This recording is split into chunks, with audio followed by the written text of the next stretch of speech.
She lived next door, elegant, distant, and quietly alone. One evening, over tea, she said something I never expected: "I haven't had company like this in years." That night, everything between us began to change. When I first moved into the neighborhood, I didn't expect anyone to notice. The row of houses was quiet, lined with old maple trees and the faint hum of crickets in the evening. Most doors stayed closed, curtains were drawn by dusk. I liked the stillness. After years of living in noisy apartments, the silence felt like a fresh start. That evening, I came home with a paper bag of groceries cutting into my fingers. The sky was turning the soft gray blue that only happens before night fully settles. As I stepped out of my car, I noticed her, across the hedge, watering a neat line of white lilies. She had that kind of presence that doesn't shout for attention but commands it anyway, tall, her hair swept up loosely, a cream cardigan draped around her shoulders. Mid-40s, maybe. Graceful, but with a tiredness in her eyes that didn't match her poised smile. "New neighbor," she called gently, her voice warm, but with a faint crack like she wasn't used to speaking much these days. "Yeah," I replied, shifting the grocery bag to one arm. "Just moved in 2 days ago." She set the watering can aside and stepped closer, leaning lightly against her garden gate. There was no forced cheerfulness in her expression, just a kind of curiosity, a polite interest. "I'm Claire," she said. "I live right next door." I introduced myself, fumbling slightly with the bag as an apple rolled dangerously close to the edge. She noticed, her lips curling into a quiet laugh. "You look like you could use a third hand. Come inside for a minute?" "I just made some tea." There was a pause in me, a little hesitation. It's not every day a woman like her invites you in. But something about the way she asked felt genuine. Not flirtatious, not formal, just human. Her house smelled faintly of jasmine and old paper, the kind of scent that tells you stories live here even if the walls look clean and untouched. She guided me toward a small kitchen table by the window, where a teapot waited beside 2 cups. "I haven't had company like this in years," she said, almost to herself, as she poured the tea. Her fingers brushed mine when she handed me the cup, just for a second, warm and steady, though her hand retreated quickly as if she'd overstepped. The ticking of a clock filled the soft spaces between our words. We spoke about nothing important: how the neighborhood was quiet, how the evening smelled like cut grass, how she kept those lilies alive despite the unpredictable weather. Her smile lingered longer than her sentences, as though she was still remembering how to host someone in her home. And I sat there, realizing I didn't feel like a stranger at all. The next few days slipped by quietly, like most evenings in this neighborhood. I unpacked boxes, learned which light switches controlled which lamps, and walked past her garden more than once without meaning to. Each time, the lilies stood there like white candles against the dusk, and each time, I half expected her to appear with that same quiet smile. On the 4th evening, she did. Claire was kneeling by the flower bed, pruning a few wilted stems. Her hair was tied loosely at the nape of her neck this time, a few strands catching the breeze. When she looked up, the same calm warmth flickered across her face.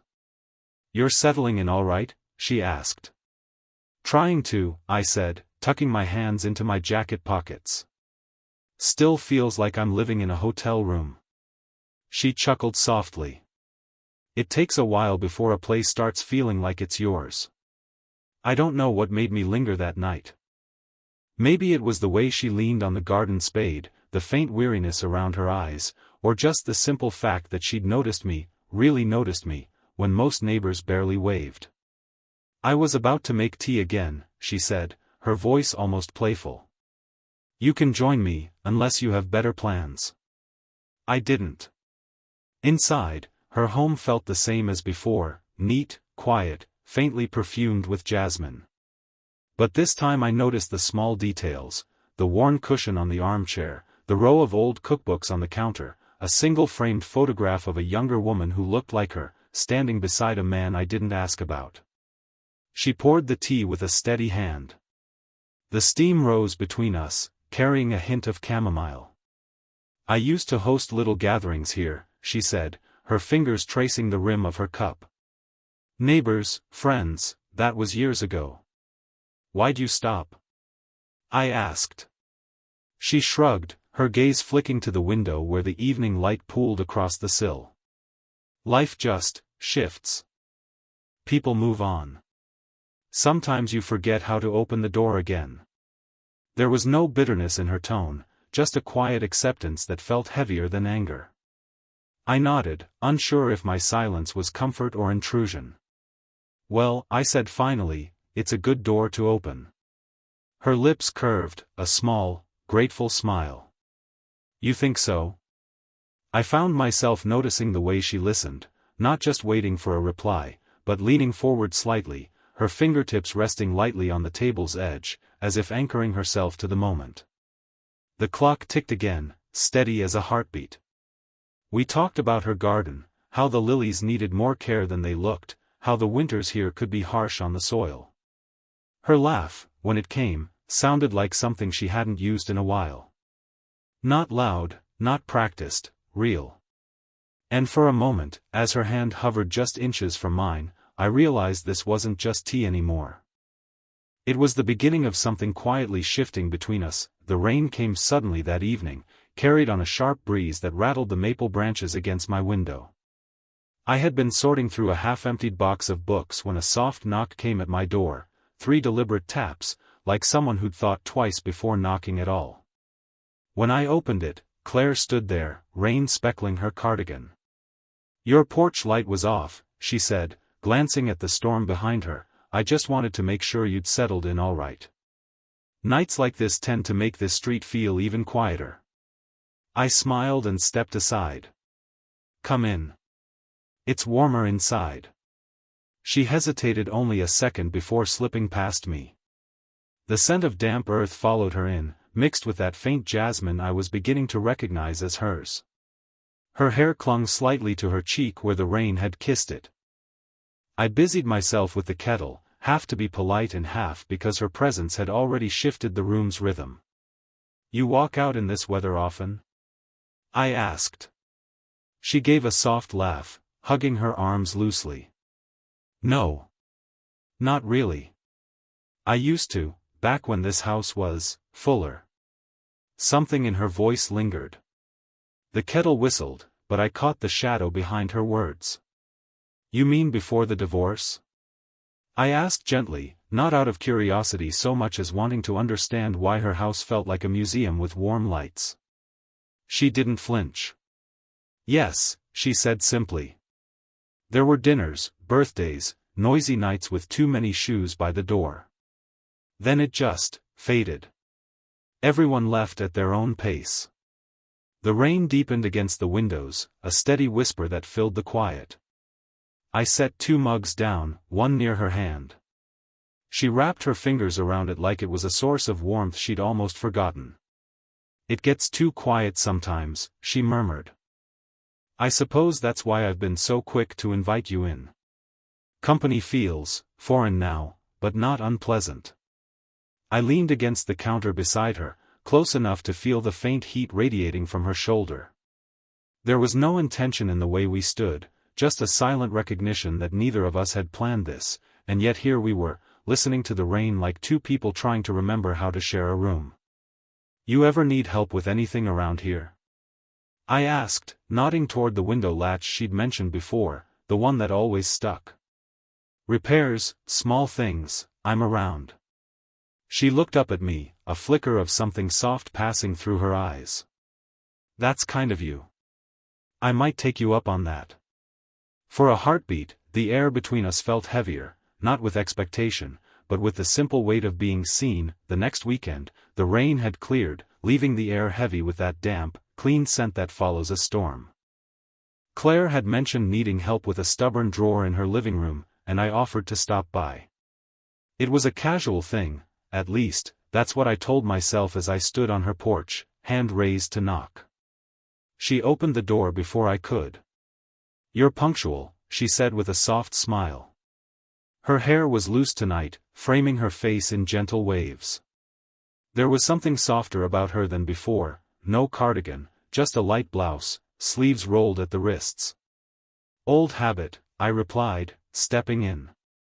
The room smelled faintly of lemon polish and something warm, rosemary, maybe, from the kitchen. The drawer was a simple fix, a wooden rail slightly out of line. I knelt to adjust it while she stood nearby, arms folded, watching. Her presence was quiet, but not distant. I could feel her attention like a soft weight against the back of my neck. "You always this handy?" she asked lightly. "Only when someone offers tea afterward," I teased. She laughed, really laughed this time. It wasn't loud, but it reached her eyes, softening them. When I straightened up, we were closer than I'd realized.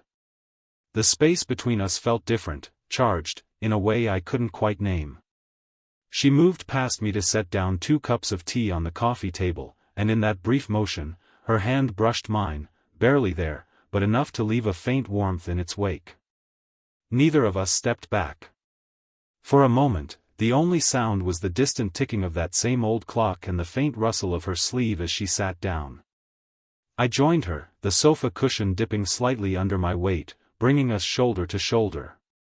"Thank you for helping," she said, fingers wrapped around her cup. "It's been a while since anyone stayed to fix things here." "It's no trouble," I said, watching the way the firelight touched her profile. "I like the company."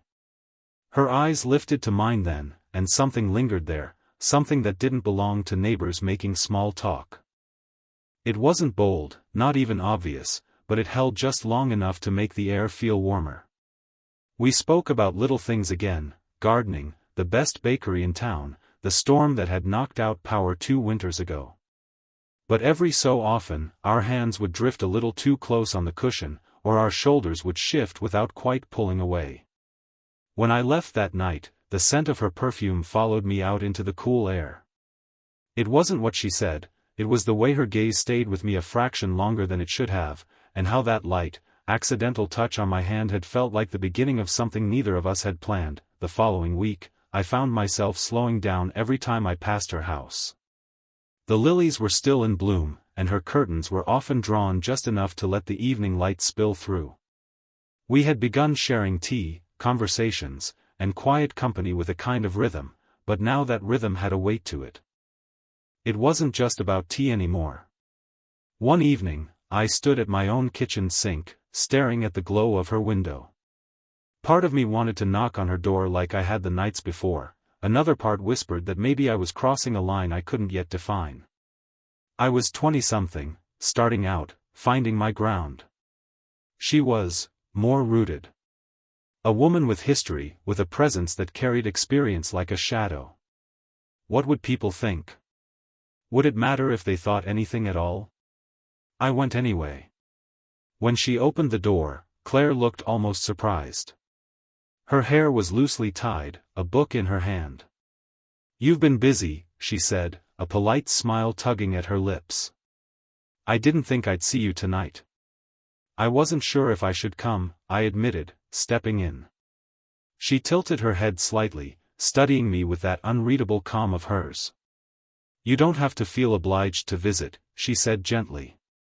"I hope I haven't made you feel that way." "No," I said quickly. "It's not that." She set the book aside, motioned toward the kitchen. "Tea?" The ritual was familiar now, almost comforting. But something about tonight was different. There was a quietness between us, not awkward, but cautious. Her fingers brushed mine briefly as she handed over the cup, but this time she pulled back almost immediately, wrapping her hands around her own cup like a shield. "I worry sometimes," she said after a while, her eyes on the steam rising between us, "that I've kept you here too long. That you have better things to do than keep an old neighbor company." I almost laughed, but the look in her eyes stopped me. It wasn't self-pity, it was hesitation, the kind that comes when someone has been alone long enough to doubt their own worth in someone else's evening. "I come here because I want to," I said, quieter than I meant to. She nodded slowly, as if trying to decide whether to believe me. Outside, the wind pushed against the windows, rustling the garden leaves. Inside, her gaze lingered on me a heartbeat too long, then dropped to her cup. For the first time since we'd met, there was space between us that neither of us knew how to cross. The rain had returned that evening, steady and cold, drawing a silver veil over the streetlights. I hesitated on my porch, coat damp from the short walk between our doors, before finally knocking. It had been 3 days since our last conversation, 3 days of silence that felt longer than it should have. When she opened the door, Claire looked almost startled, then softened. She was sitting by the fireplace, a small throw draped over her knees. The room smelled faintly of wood smoke and chamomile. "You came," she said quietly, as though she hadn't been sure I would. "I wasn't sure if I should," I admitted, stepping inside and shaking the rain from my coat. "But I missed this." She motioned to the chair across from her. "Sit. The fire's been keeping me company tonight." For a moment, we didn't speak. The only sounds were the crackle of the logs and the rain tapping steadily against the windows. Her fingers rested lightly on the mug in her lap, turning it slowly as though searching for the right words in the steam. "You know," she began, voice low, "it's strange having someone here again. I'd grown used to the quiet. I thought I liked it. But then," she paused, a faint smile tugging at her lips, "you started showing up with your grocery bags and your clumsy offers to fix drawers, and suddenly the house felt a little less empty." I felt a small knot in my chest loosen at that. "I wasn't trying to fix anything," I said, "just being around. You make it easy to be around." Her eyes lifted to mine then, steady, unguarded. "Do I?" Something in the air shifted. Not dramatic, not sudden, just a soft turning of tide. She set the mug aside, her hand drifting, almost uncertain, to rest against my forearm. The warmth of her fingertips was faint, but enough to anchor me to that moment. "It's been a long time since I felt this," she said softly. "Not just the company, but being seen." I swallowed, unsure how to bridge the space between gratitude and confession. "I see you, Claire," I said finally. "Not because I pity you or because I'm trying to fill some empty evening. I just like being here. With you." She let out a breath she seemed to have been holding. "You're kind," she murmured, kinder than I expected anyone to be at this point in my life. The rain kept falling. The fire flickered, painting the room in warm amber light. We didn't move closer, not yet, but her hand stayed on my arm a little longer than politeness required. And in that quiet, something unspoken passed between us, something neither of us felt ready to name, but neither of us wanted to push away. The next evening, the rain had gone, leaving the air cool and the sky faintly blushed with the last light of dusk. Claire had called earlier, just a short message, "I'm trying a new recipe tonight. Come if you'd like." I knocked once, and the door opened almost immediately. Warmth rolled out from her kitchen, the scent of simmering herbs, toasted bread, and something faintly sweet beneath it all. She wore a soft sweater this time, sleeves pushed to her elbows, her hair pinned back loosely. "You cook?" I teased as I stepped inside. "Occasionally," she said with a small laugh.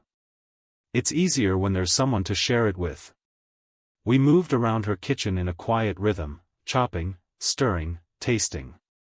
She handed me a wooden spoon at one point, her fingers brushing mine, and didn't pull away as quickly as before. The touch was small, almost ordinary, but it carried a sense of ease that hadn't been there weeks ago. Dinner wasn't fancy: pasta with a rich, slow-cooked sauce, a loaf of bread still warm from the oven. We ate at the table by the window, candles flickering in a pair of old brass holders. Conversation flowed the way it does when the guard has already been lowered, not hurried, not searching, just warm. She asked about my day, and I asked about hers. We talked about places we'd been, places we wanted to go, and somewhere in between, I realized I wasn't just visiting a neighbor anymore. As the plate sat empty and the night settled deeper around us, she rose to see me off. The hallway was dim, her hand resting lightly on the doorframe as I slipped on my jacket. "I meant what I said the other night," she murmured, her voice softer now. "It's been a long time since I've had this kind of company. You've made this house feel alive again." I met her gaze, and for once, neither of us looked away. She stepped closer, the faint scent of her perfume drifting up as her hand rose, fingertips brushing along my cheek, warm and feather-light. "I don't want to rush this," she said, "but I also don't want to let it pass me by." Before I could answer, she leaned in, not hurriedly, not with expectation, just a soft kiss to my cheek, her breath warm against my skin. "Good night," she whispered. I nodded, a quiet smile tugging at my lips as I stepped out into the cool night air. The door closed gently behind me, but the warmth of her touch lingered like a trace of candlelight carried home in the dark. It wasn't a promise, not yet. But it was enough.